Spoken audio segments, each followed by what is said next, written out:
Remo atu mamunyina hama makwa abadiba UTV subraso sense some audio aboabo no afri studio se no worship house abeka junction in cry no yede eba ebesomo na kase bono enyimeku asomasene no eye this way chocolate drink eye anom de papa ko ne de aye de wohia ani suhie your best point savings loans and the best assurance special ice mineral water no ne drinks awodo ni nada eka ho na wi ombo michido wen sama mede ba no de di mu akotine ebi eni Ghana yakariase ho amansentrofo da kase no yedi ene na aban agina so abo ensentrofo abaso na yebeto so edi akoye nimu a na empedifo akasa edi atodwa se ya maye ni amre anko entia Galamsey no a edi ahoche kase bebre ye wokoko no so enu nti o masra Ghana fo nyada se okon no yensom na yenko entia yedi ani bekyemu ewo avahime adehye ni bi akasa edi atodwa se eba enema eboama etetem ekoye tumpon na omuni bi enu nti aban emra emeboa wo mu ne yebeto aso akọ eye tokunase ewo no mu na adehye ne so akasa se yebesuku wadan ekwan pa ensuo ne kanea omuni bi ewa santimantem ne potem nti aban no entwe nani emfa emehwe wo ensam no ebi eka ho dohwe ba kontem ekweji wa kode magye penie amiba besomo afi ensam no enchiremu eni Ghana yakawiase ho ema ye hyefa edifa sentrofo ho na no na aban no akasa abo Ghana sentrofo abaso seba modimo ani mpuntu awdo ekoso no a ensentrofo di muntintin mai pa no mokoto asre yense achia emuye esabebo nyinada de yentonkoso kan sempanta ya ban no achi no wohye niema ye na afesu niema awdo ebebo man krofo ate amamuo ase no ensentrofo enka ho asem Oru akodwo opon krum oye oswafo a wohwe debo ensem so oye ofuase ayerebi mrahye bedwani ono ene kasae enne wiase nyina kai sentrofo adwuma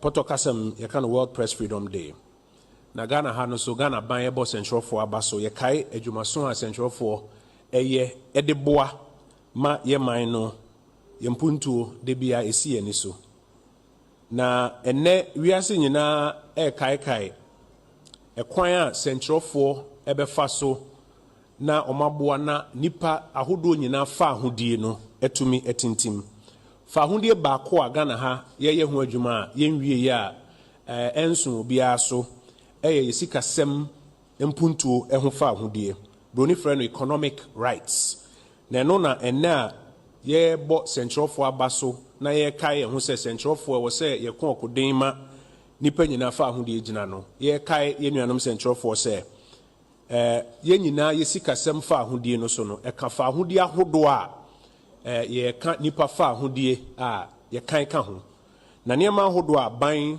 ene nyumakuo ya aboa se ankora sika sem fa ahodie ebetintim no ye nuanom sentrofo mommoa na brebia no yemmo eho dewuro Ministry of Information and Ghana ban enema hodo a ye de boa central adwuma no Media Capacity Enhancement Program ye boa wono mo kyerɛkyerɛ centralfo ade ye boa wom sɛ ye crocres kakra di pia wom sɛ omo ntumi nkyerɛ centralfo ade kakra na ye nimdi a ye de adwuma no enkoso a enko nanim any coordinated mechanism for the safety of journalists nhyehyɛe a National Media Commission de boa se sentrofo bambo ebegina ne naso no yebekoso aye ne yekoso so sere se adofo ne aboafo so emmoa saa eku ahodoyi na omuntumi nye ma enyina ne naso Obenfo kwabra fempon boate kane no yoswafo hwen sase ene obade ne pa ahodo no afensunimde ne abode mu nyansa peso na de wonim efa Galamsey senkan ho fimfiem piemienu ene edu mienu kopum piemienu ne aduonu ba ko 2017 to 2021 no wochwochwe ni nada edigun krata so ba betudwa e magana fo ye kenkan bi na mu ensembe ye degentie namso ama woswafo a wohwen sase ne obade ne paso mu nyamfo Samuel Abuginapo akasadi atudwa se ewo mu se report no Ghana fo bi ene je ho na ekoye no no de wonye krado so be yi anu sesi amrepa mu no wadina no December ba betudwa afa ho. As you know, there's a ministry which has a mandate, which is the Ministry of Lands and Natural Resources, to be responsible for dealing with illegal men, as we are doing now.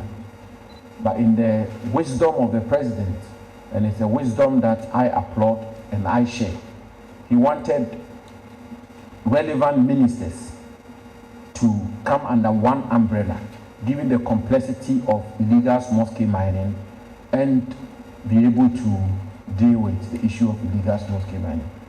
He did not appoint his Minister for Lands and Natural Resources to chair that committee in the president's own wisdom and thinking. And I think that the motivation for it is one that is understandable, because somehow if you have the minister who is involved in the thick of affairs, it's almost like a judge in his own court, sort of. So he appointed the then Minister for Environment, Science, Innovation and Technology, Professor Frimpong Boateng, to chair IMSM.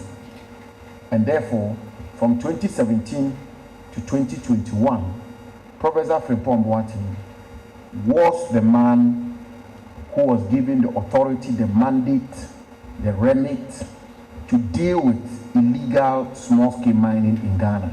And it was specific, remember, it was exclusively to deal with illegal small-scale mining, not large-scale mining, not forestry, none of that, just illegal small-scale mining.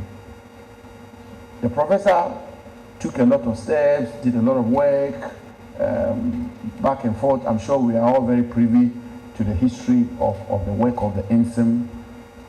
What is my view of it? The jury is out there. The jury is out there.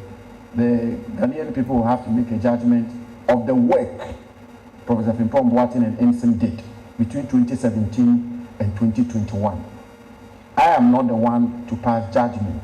I'm not the one to say they did a good job, they didn't do a good job, they succeeded or they failed.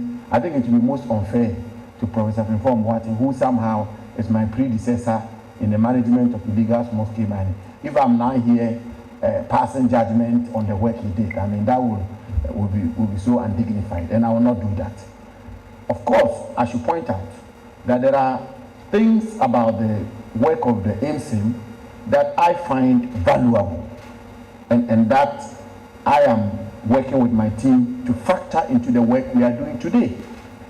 There are things about the work that I may not adopt today for many reasons. Maybe even circumstances have changed or the terrain has changed and so on and so forth.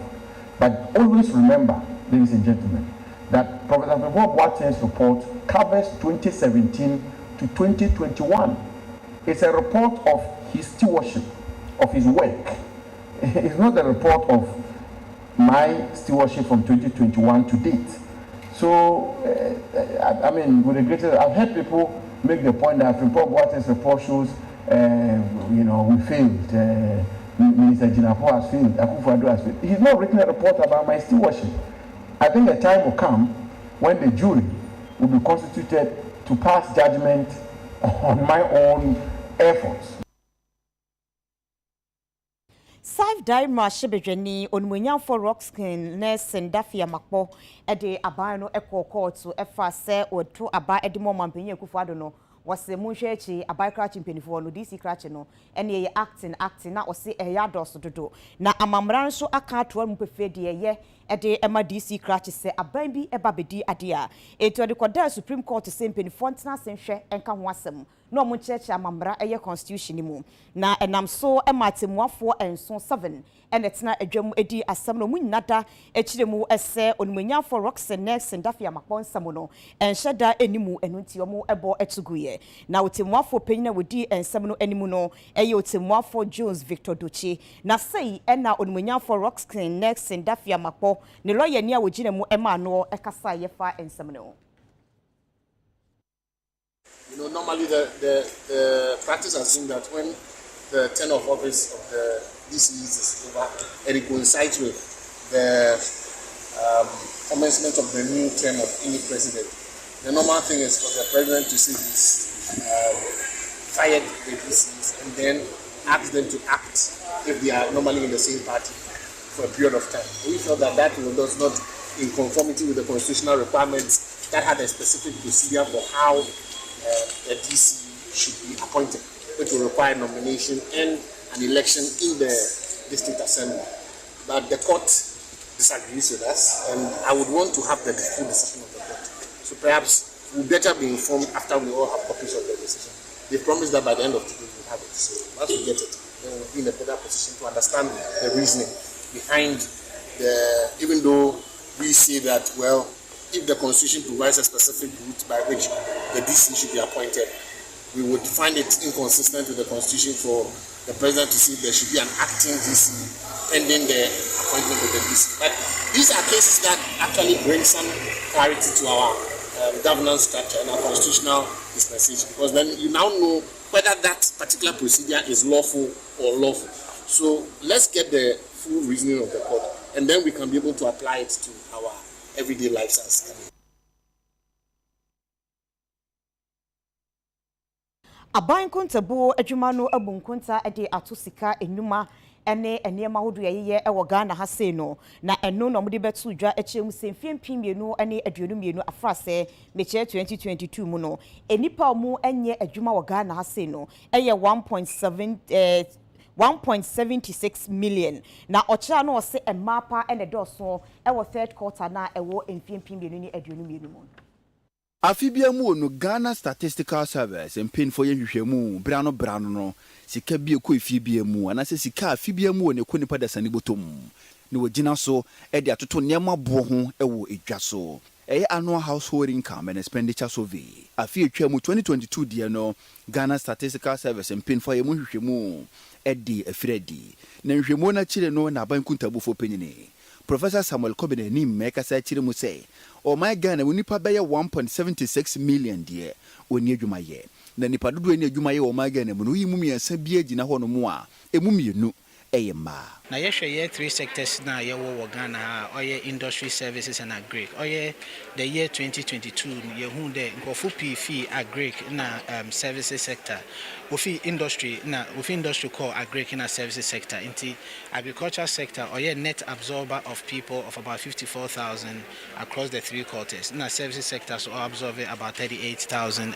people into the jumeda ye din ye hu de tem bia ebo collect data bia oye wona wo hwehwe dwuma na wo nya dwuma ye Ghana ha ye hu de ye wonkofo 1.76 million na ye de enyo tutu fom na ye hwe ho na over the 3 quarters onye dwuma quarter 1 quarter 2 so one dwuma na quarter 3 so one dwuma of the 1.76 million ye hu de nkofo 157,000 na throughout the 3 quarters no one dwuma bia ye hwe esu fee employment na fema oye ho na tembia ye bo collect data wo be ka chen de the penna utwem na at least wo ye dwuma 1 hour na wo tuo honkawa at any point in time ebe bia ye hu de nkofo 11 million na wo ye dwuma wo Ghana ha but the way you to two from na ehwe ho na out of 11 million across 3 quarters in na wo ye dwuma ye nya 7.5 million each day of the 11 million ye nya nkofo 3.5 broadcasting ebe ka de wo move in and out of different economic status we employed in quarter 1 wo feel labor force mu in quarter 2 and now we unemployed in quarter 3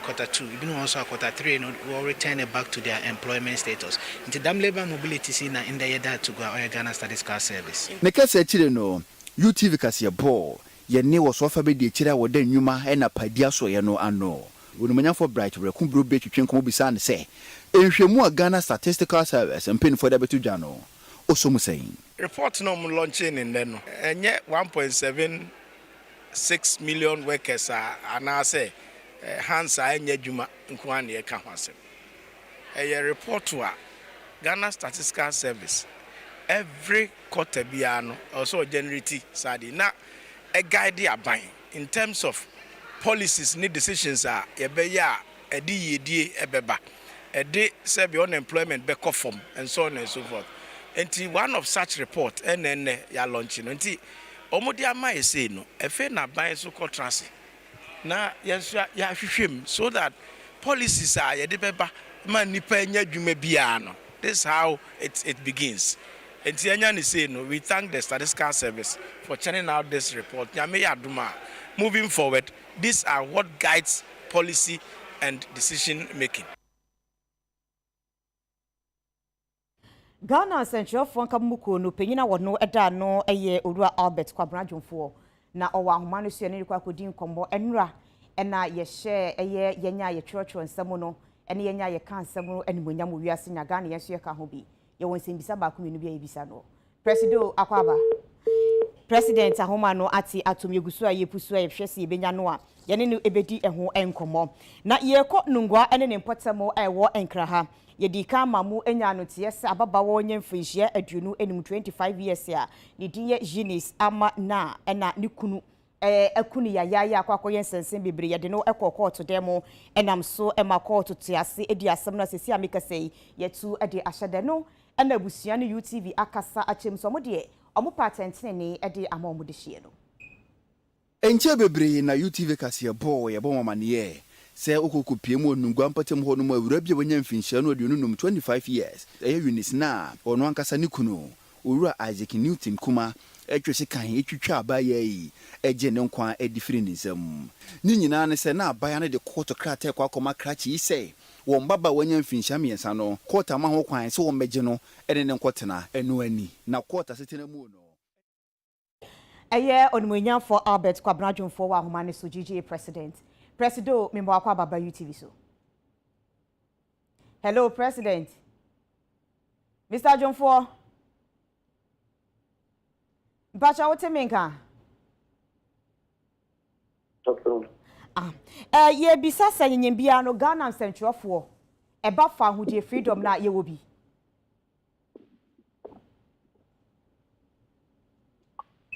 Mr. John Fo wote menka. Ana me bisa asem se enra ena wiase nada edin central for da na mbisa sanyim bia no Ghana eba central for fa ahudie freedom aye wobi ebe say we bisa media association do na ebisa na mgidi say ne kwaso eno no emra ye celebrity world freedom day na what bisa bia e chen we na just enya bia ini mituma yi I'm first acquainted with the band Chiao. I mean Chia Despite Group is my 4 year journalism 12 is my Despite Group na ye boy abaso. The boy na abaso the son said now cannot say ye the bapoto kasema ka beka say ndra mi awade. Son say za ye this chef the celebrity fa wudi die na ye das onko at the man 12 okoma. Now, the GD said, yes, 30 years on the line after the UN declare and UN and UNESCO will be kind of Namibia declaration. The two must say, May 10, the best fan, the CSP, who we are seeing now, and they are celebrating the 12 found, 30 years in the now 30 years on the line, like I said, the Okano, after 12 found the nine. Yes, we say yes, you found it. No, found the idea. Who found it? Not say, there are conditions and restrictions. Now, my found no ACP. If I say, yes, you make us your found it. You don't know one person say Ghana. You can freedom of expression. You can press freedom. But you can be Maya. Idi akoti wubupa ka Ghana ye ka ho o hwe fiti ye papa president Kufuor so eba media for ye actually the champion of champion the san say ye ka obi a okon ema ye protected press freedom o yonipa odi akoti wubupa ono na breso en ye repele the criminal libel law emra na anka media ni aka o ye wutu etuma and now say, oh, the body now can't sem now I know cut here and now could do them now.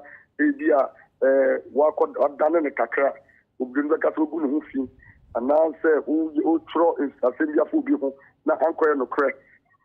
You bring the cat defamation, and not a criminal, I criminalize and until you show na said you police for the family council.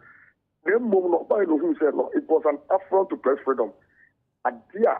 Na everything ye found na ekutia press freedom. Itino na press no o share say yan repele. Na ye papa o tisu here president Anako Akufo-Addo ono na o ye the minister of justice attorney general Tambere no ono so share e mo di o si o ye ama ye repele na anu. Enu ntia ke no free ono na nka ye found na kokinim. Ye pa ya ma nyamia dom 2018 ebedi yebeto so miensa e wo bibi memu nyina si eka nkuru na amanya almost press freedom too, and I said, Central found the Tuma, almost fire to share me and go with Juma Swa, like I told me. 2019, Yamia Dom, and I be read the D kind, every 2 Namibia, now what transfer, if the D kind of 2019, if you remember now.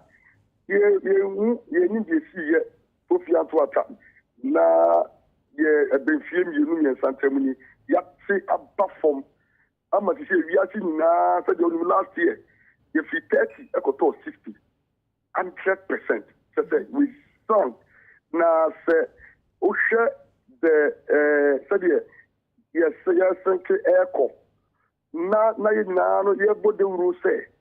Nyemme bi wo na eha isentwe dwuma no nyemme bi wo na ekutia isentwe dwuma no ekutia ye founding ye freedom among the trouble to me endi ho o kokasa na o dwen ho o trasma na o dwen ho enu no ta nyemma no anasa emara bi na eha ye no at yenyi fi na ya bon dewuru ye wo krom ha enna isentwe ni bi ekoka asem radio so the police for a Friday say almost cutting some to me because I robber. That will be a Wukunipa now to be a Wabokrono, at the uncle son and sa. I didn't go to police the Friday itself. The South Kuma and the Yemia Bakudu Adam you more with your da. Yes, say Wako post to be on the Facebook page is I'm telling you, and police for Kuku, because we are not dead. Mean get court of complex jurisdiction. As share, yes, a young court of Bagukumu, now Chimunu. It is animal when no Osha. Not just say, you found you in Dimu, in CP. And nonna, yen namsa, a quenya will so nessa, if it is so. And Mra, yes, celebrating, yes, nan, as a fellow. You say, you right and freedom council accountability at the Asudi and the back.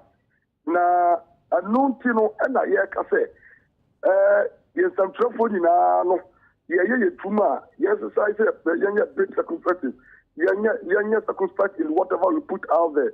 After you making sure, say, you bet taking the sensitiveness and the sensitivity of the country, the people, the citizens into consideration. I did the on minor feelings. Any part of any a man battle so pulling at Anna, a day to ye decided to my sana. Ye need Amra and answer with any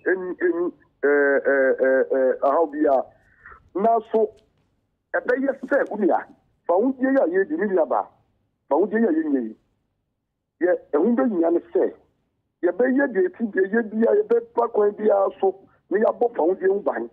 Say, ya. Our rights will not be infringed upon in any way.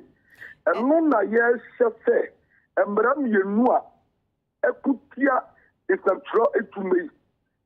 Yes, the Electronic Communications Act and the Criminal Code, specifically, Section 208 of the Criminal and Other Offences Act, 1960, at 29. Yes, Madame Yenua, say, ye criminal libel if you are there. Abram anyway, Juma na criminal libel law edino. Sa Juma na Abram anyway edi. It is any we be say aso say ya fa employee and empumu asaba be introduce the criminal libel law na. Ya papa adan kogu fado ono ano ye minister o share ma ya repele ya no. O sa di baba o share say ebedi isamso fo nya awa mra o ye o mapeni anan. And no na ye share say as it's a truck Uber Tanko DJ, we are calling all major stakeholders, calling on the government, especially President, the Attorney General, and the Minister of Justice. Say,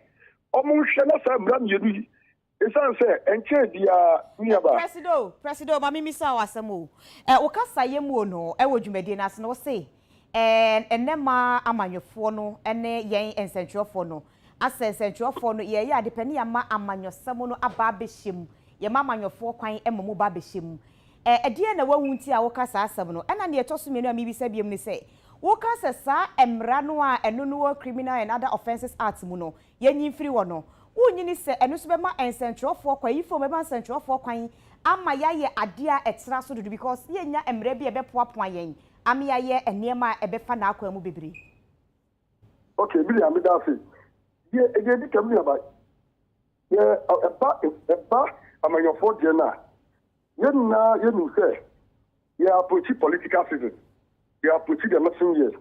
Now, and on a year, first I call you so. I encourage you to young hopeful. Young hopeful. Say, your friends, we shouldn't entertain politicians or individuals that almost poison the atmosphere with intemperate and provocative remarks. At the end of the say that way, my phone, sometimes, infiltrated the media space. Emma is some for yes, sometimes we are carried away. Now, so you could do with it. Now, you may be as a near. We need to remain professional at all costs. I'm going to say, the commentator, all your day, all my commentary, my father is a match between Ghana, if you are Ghana, any commentator, Tanzania, all my commentary, ever Ghana, match, Ghana, any equivalent forever. Now, it's also Ghana, anything, one emotions, and now say, or Doma Ghana, and take the better part of it. What do you say? Would you agree? Why say you are professional? Now, what call ye the work of Canada, what call yen ye dear, a bit tia, it's too mana, oh, you know. It's as a Yashagan in tea, nothing one more to Ubon say, who told the crowd, oh, dear, come to Napo. Now, you see, I'm a yen politics because, and journalists be prayer, said you, Omwatia, and I said, Omuntimi and perform duty professionally, the brain are the true political influence. If you are not a yes, say, Emra, the woman, approach political season, Emma, politics, and take the better part of us. Okay. Now, mamma, your 4 coins, so, and Momu say, Kutupa, Emma, forgetting the ethics, the basic principles, basic journalistic principles, the code of ethics. I just say, cross-checking your check. Fact check and in your maniamaro. Where a basic Yama, as I said, Tony Biano, Asana, would be a Senator Tuga, Uber, between the rule, and other two words, Uber fact checking, Uber cross check fact, no making sure, say, a seminal, Edimu, after Uber balance it, only pass some fun of the man at Queen also, one also you don't want to. It is, and no, yes, I may be Nana, and no so big tonight, a big majority of how be you. Now, a part and Barana Diana. There are several processes. Okay. Several processes which I say, before every the criminal libel law. Now, when you say the defamation, you bet me, Obipa, say, Obi go fear, what you call as a what you call court. It takes several action. It's a Unipano. It is a, but in a sense, say, a young criminal, not a books in the Mutino. Now, my for ever prefer, what I prefer the criminal charges. Say yes, I'm a lecture or lecturing answer within the tomb. And when you say yes, sir, and the Bama is Miniaba. The Ayay, the Tamtra are not prepared. We are not intimidated. We are still doing our work, deciding our work without fear, favor, or panic. If you didn't see any Beku Swama and Maria, you book me. There are several processes, It didn't say NMC or National Media Commission, the Ghana General Association, your ethics and dictionary council. I share it to court and so on. It is when now you have venues. Even you also have the right to a rejoinder. You now have venues are open to me and the unresolved after no. Now yes, I would about Kokoma said you are opposed for Nayade, a bank about to the Tronisa and Nabakotu. No, it is a foul this. And this are Madame Yenua, you better say they will not still be in our books. Because the minister, deputy minister of information, or say, Semrano, where you books the Mukwadi, yet to me, see police for one, yet to me, see Mbra for one, court, so many Sumbrano. It is a per se, Mbrana, and yet, not say, and why you need free books. And this is why we are calling on the government, on the president, or the attorney general to see, say, those two laws, obnoxious laws, are what are returned from our books. Yadasi, entia na muni enyumeru anu so akasa se ensentwofo bi musika nye entia onu so munye ni Ebe ze bi dia bendre ame ba so we ensema ye ka ye na me sam bo se emra DJ ye mageti akọ unionization me no ka se ye nya union certificate that ye train ye bargaining certificate It's a job for people apart from those in the state media. They are not unionized. It's a man, a banisana, who a friend is saying, oh, Bageni, Ama, Omo, and I say, oh, Pocom, Exatamana, by me, the heads of media institutions, so after I think, all stakeholders are Giba, Print Pack, Media Fanifica, in the AG Como, see, they at least a minimum wage of my job for wage, and then corrigible motivated professionalism. Yes. It's not say, garbage in, garbage out. So when you are trying now say, oh, fat, but what? So you also know, I'm not going to house at the Abreu Media House. Yo, come on, you do my part. Uncle so, Yanni Orua Albert Quabrajon for our New Titani, Magana Central from Kambuko, Yedin Combo, Edifaz Central for Fahudi, and Samaudra Ekamu Bimuno. Yes, I acquaint chief, says Sanko Fayenchi, now you will Nunguan and Potter Mabawa, Nikun Ekunono, and who says Mabusiase, or more patent, Eddie Frabanche. Enche bebre na UTV kasia boy ya bomma manier. Se okuku piemu nungwa mpatem ho no ma awurabia wanya mfinhia no aduonu num 25 years. Eye unis na ono ankasa nikunu. Owura Isaac Newton kuma etwese kan etwitwa abaya yi eje ne nkwa edifiri nsam. Ni nyina ne se na abaya ne de koto krata kwa akoma krachi ise.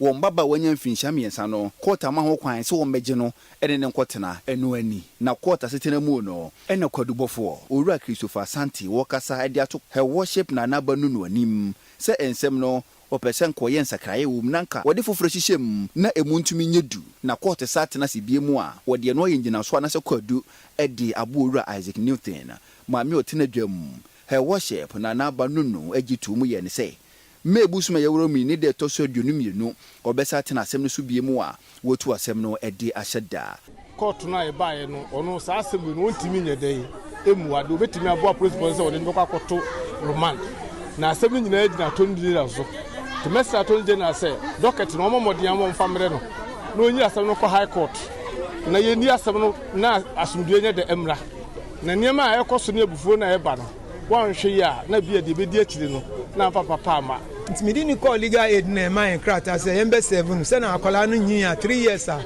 owo ni nchen no na nka yaji akola no ama mame no say mame no so ni yam hihye no ubaki to owo bi nchen amachi na ya twe no na yakoja no amobi anajo na yakotwe no area hofo no frefre no say man you ade na waja ubaki to ama nkrofo atwetwetwe ni sa papa no nso oni obi obehwe no eno frame na msi sadi ayen call legal aid na menin ko ti akwa na man krata say yen famre be ya ho ekwa ye hunu oba homachi no sorry okwa na jo deep no sorry homachi nti first one on my na expire ye hunu ti mi kon hold them na m catch and say Isaac say ni say na oni akola ni ye no ma share problems na ma hu say dodo na afru nti egusu kasa na me bra frame mi ba no frame say da ye bo when am see omumra and am say omu ba be then am see there bi omu ba be sevu na akola na asem no see there bi omu fia na am say Isaac nyabotre nti mini no dem no pie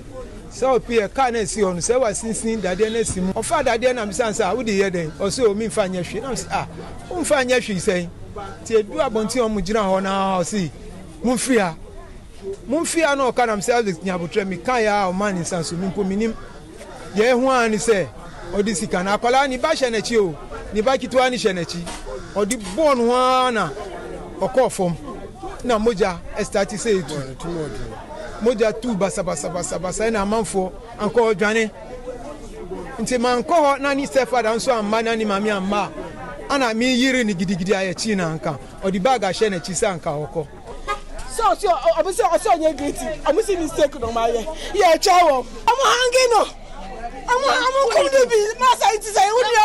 A Casana of a Katia. I will be Sam. Say Unia. Master,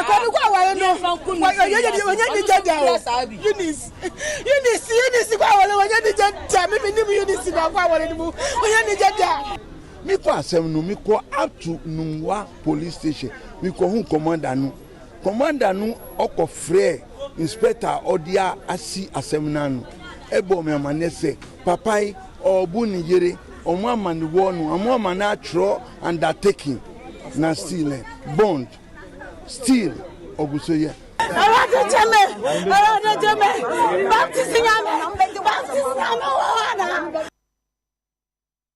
Okakwe South Mrashibejani Eyonwenya for Dakwa Newman. No de ato emabunu enim se ebansa no adwuma tete school sawodo no a yemfa nasem hiefri se enunkuto eni school na se ukọ ewie a wunyansa no adwuma na wankasa wode ho eye wadwuma. Ene de ye ka se ye boa won a wo mo wansa no adwuma obi a entrepreneur or ye ne business a wo ba ha wo beton niema nkrofo beto wo ba ha nkrofo be hu niema. We speak about sending a branding and saying a bois. Ye call around to say be branded woman niema. Intina me catch on say send a realistic call and saying as I say utumi the bibi ka we juma no ho ebema wa stand out. Won a what if ya ebia wonya ejuma bi a worry no.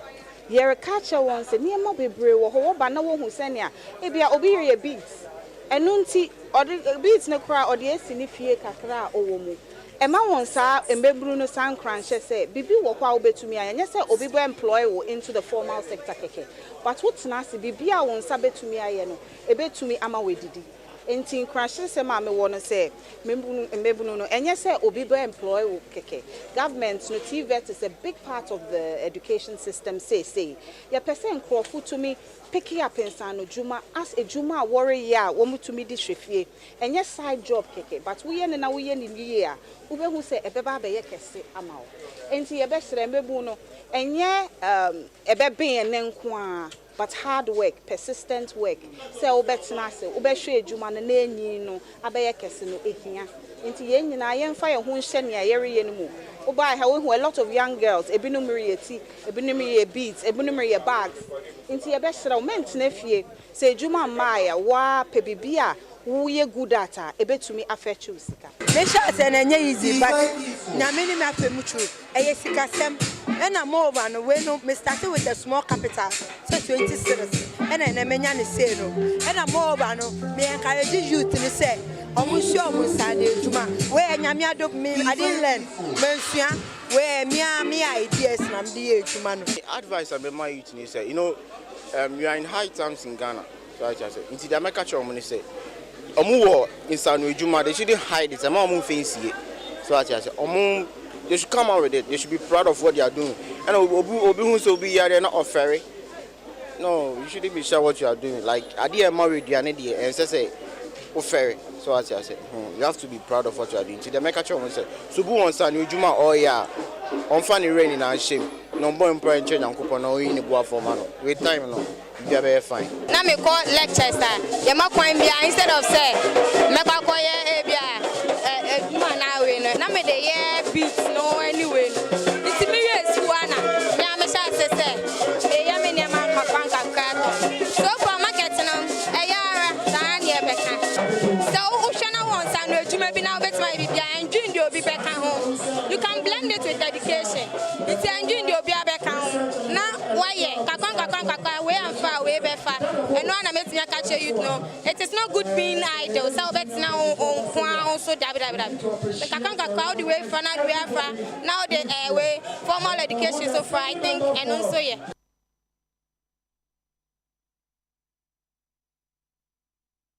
Ghana Festival Ohio 2023 in 24 Adano Edi. Amambre ne amania ejina Ghana yenua ne yenta de hye kasa ene yeni ye mu ne yedano wedi ewo amama ya hodo so a afi we se de no ekoso Ohio a eno America brochi mem. In 24 Adano Edi no mo kasa ye de tudwa kire mu adekodi enti a omudi dwumai. Ghana Festival Ohio 2023 ni yekwan mo faso e de abodawuro afọ my Ghana ho ya mamre ne amane yeti obi kan ti obi kire yenua ne die yenta de hye anase ya hofama e de akire wiase nyina e wo Columbus America Ohio wonu ahinkro no emu na organizers no e kasa no mo chese botaya eta e kire ba konso ne se e be fa akwanya no so na ne amanyokofa mapa aba beda aman mienu no entemu a e be sanso apre enkabo mu na ye nyina nso no obi ya hunu se no krenie obi ya amamre ne amane ene niam eda nso e wo yentemu enie na etimi ama yesua e de afri ye ho na wo kire mu se dwumade we na e be ba so nyame ye adom a efri eye August boso me de to so miensa e de ekọ ne nso so ɛwɔ mfiempene ne aduonu mmiɛnsa Ohio ɔmo ahenkuro no emu ɛwɔ Columbus America na Ghana ɛyɛ yɛnwomtoni Samini ɛne wɔn ɛda no adi sɛ wɔn na ɛba bɛgyina mu sɛ music ambassador ɛde abɔ festival na anasɛ ɛyɛ afahyɛ wei ho dawuro. Director of Communications and Marketing a wɔn nso ɛda festival wei ano ɛyɛ Madam Tricia Korte wɔde nsɛm ɛto dwa ɛde fa festival no sɛ deɛ bɛsi fa akɔ ɛho. Ghana Fono runs the second largest in Ohio. We are running around 600,000. Our presence has to be known in Ohio, and in order to do that, we can't do it by ourselves. We need support to do it, and that's why we are reaching out to our Ghanaians to help support us to accomplish the mission we've come to accomplish. Every other year, festival, we are planning to do an exchange program between either the from primary to tertiary institutions. No, we want to have them come over, look at how we do things in Ohio, and also from Columbus. No, they'll also come over, look at the things that we do here, because their greatest way is our culture.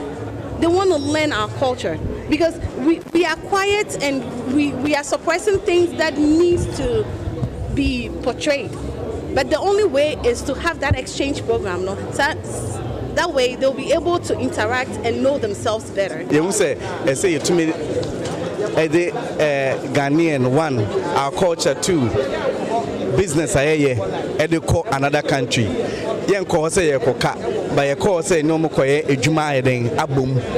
And the more age my boom no, a home faso, Ubia unya home faso, and ya American quine in faso. Ghana for Sunyam faso because yes, we are is just leading to what I call the exchange program. It's the next time to see me in another group Omufi, Ohio, Omoba Ghana, Ebedeng, any other collaborating.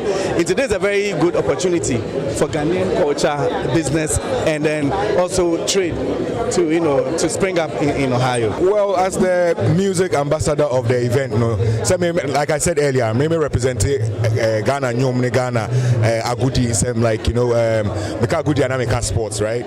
Ghana Nyom to Mu. So if anything concerning music and performance, the spearhead by other performers like cultural groups, other performers, other artists, almost ever shown so so yeah, we are quite on Ghana music. Yeah.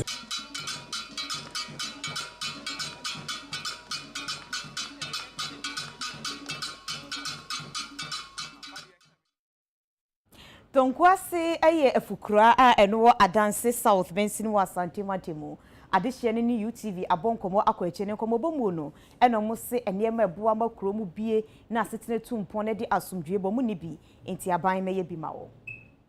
Tonkwase eye kura wo adanse South Bensin ne mu ewa Asante Matemu na bra UTV kase bo yekopie mo ho ne adehye ne kasa na wo kire mu a mpuntu afre ne mpuntu ehwan ye won dempa setiti ho no mabaya no ene network woni bi ekwan papa woni bi gata simpo ankanso to e bitwa fam yo no enya de obi nso e ho no won kwan so a enye ene nti wosra ban na empenfo sei obi nsi turododo emmato ha adehye ne kasa ya ma wankasa no wo hawa wo kum no ena nema bi a wo hwe ne mu de fira ban ho no o chechire mu sei ye kwan ye di kan de to so mienu kronim nye ye hia gota e wo kronim ama ensuo to a etimi bu konkrofo fie gota eni kronim nti ye janan a ye koso ama ye mfikyire nyina ye janan ye boye homoden se ye besi bi nso ye nya boafo obi a ombeba beboa ye nti ama ye ntimi nsi janan e wo kronim nti ye ni bi kura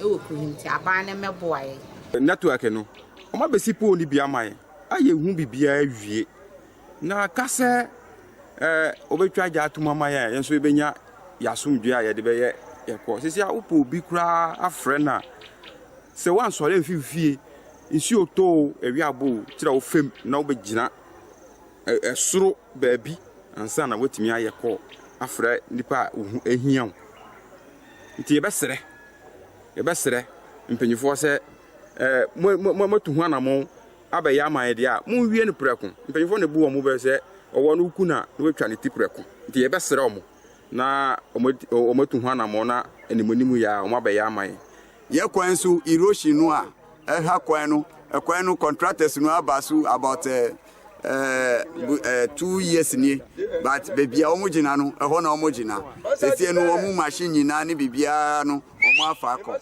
enti yesere se oban ebrem maye na community kwan no na omo ye ehu adwuma maye machine nyina sisu sesia but adwuma ye fo nyina omo akọ omo se omo atua omo kanti omo kọ bia omo ne gu anya fe basa ba bia be fe bia toilet ya ho kire papa adane se me kwafom ka sei anka betie bi mu enti na chese ye ni bia wo krom ha wo ma bodewura boa so still ba bia ko no sa na egusoko enti ye hia moa ommoa ye emfisa ne ama no ho na ho ntima ye ye hwe empatamu ha no ba bia community center ekuro nso anyini che empatamu ha nkuro atwa ye ho ahye nyina ye nko a ye nibi enti o man no ahia Council of Churches akomotam agba na omno oman agents awoso boa ye se betimi anya community center ne bi so far hwa ye gina mu ye guso ye ho aduma de ahodin beti na awia pranto bra kan kase bo wo hwe wo UTV so ensi kura aka akansie no na bongo di fara na deba ye twa ye ho koba oba beto aso